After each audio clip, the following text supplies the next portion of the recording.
why should people care about disinformation in Africa?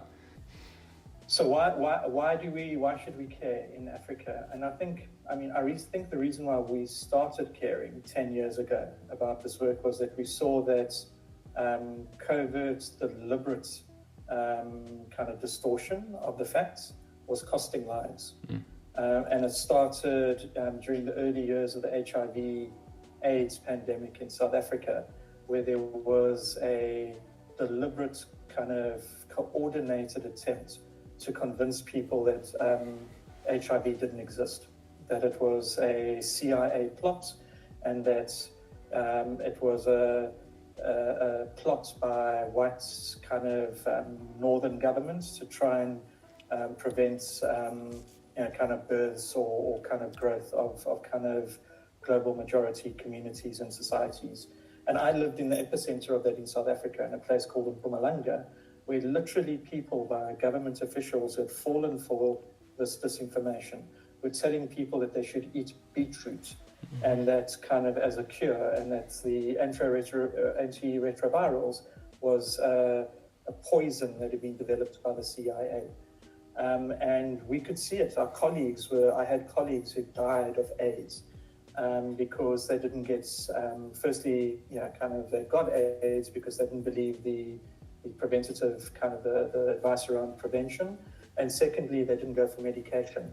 So it wasn't just hitting kind of uninformed people. It was like killing people who are kind of have access to information, but their worldview had been distorted by this coordinated, corrosive messaging that kind of spins facts.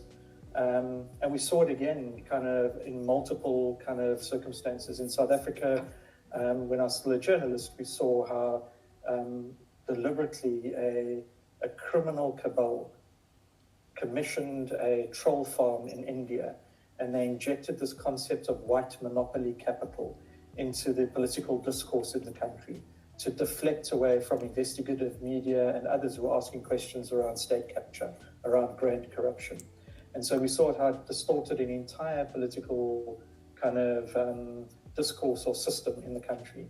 And then when we started looking broader from that, we saw that this wasn't like an isolated South African thing. Kind of the religious right out of the US were using it to distort kind of perceptions around sexual identity and kind of reproductive rights across like the whole of East Africa. And then we had COVID and so forth.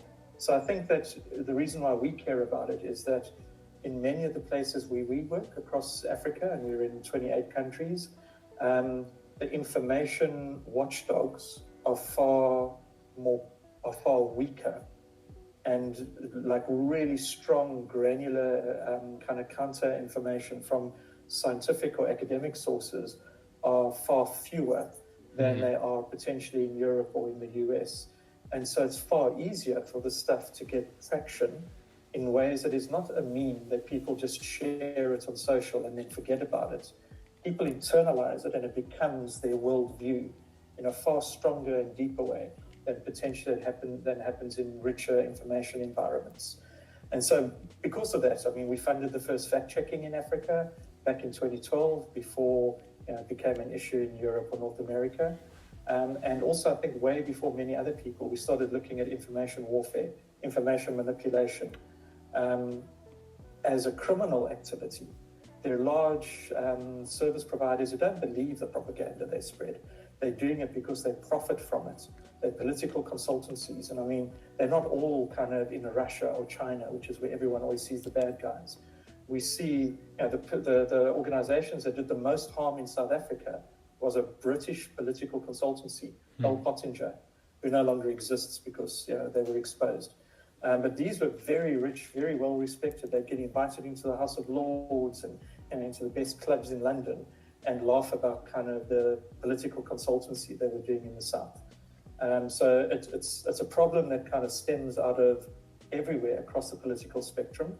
And the people using it see it as a weapon to silence kind of their critics, but also to like insert apathy into communities.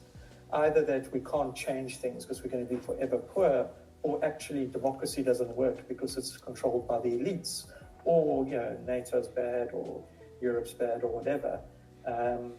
So very long-winded response, but I mean, I think the short answer is through lived experience. I saw colleagues dying and realized that they're dying just because of stupid, bloody idea, wrong facts was resulting in people that I knew and cared and loved, or that were dying. Short answer. I mean, I think also just to add on to what Justin's saying in why it matters, besides those areas, it's also like with elections, as if anywhere, the lies and disinformation that was spread in the last elections in May last year was pretty insane, and it actually affects people's ability to vote. I mean, there would be misinformation about the election process. Like literally people posting stuff about the process so that people don't go to the polls, and so there was a lot of this, but there were quite a lot of good fact-checking devices to try and quell that. But so I think I would just add there also it matters because people don't, it affects people's voting and people's right to vote, and the credibility of that process is undermined through disinformation. And I think that point is super important, is that a lot of this is designed to subvert the kind of the mechanics of democracy. So it's elections, it's trust in scientific information from kind of state agencies, not necessarily political, statistical, financial, and others. And I mean, again, in South Africa, but also we see in multiple other countries, this othering, the scapegoating of kind of foreigners, for example, where in South Africa it results in people literally getting burned to death in the streets through xenophobia. So it's also kind of used as a device for keeping you away from the polls, but then also finding a sector of your society to blame. And in many countries, that actually ends up in real deaths. It's not an academics, it's not a kind of social kind of politeness conversation. People end up with a tire around their neck, doused in petrol, and set alight literally as a kind of human candle. It has far direr consequences in many of these countries, and potentially in the minority world.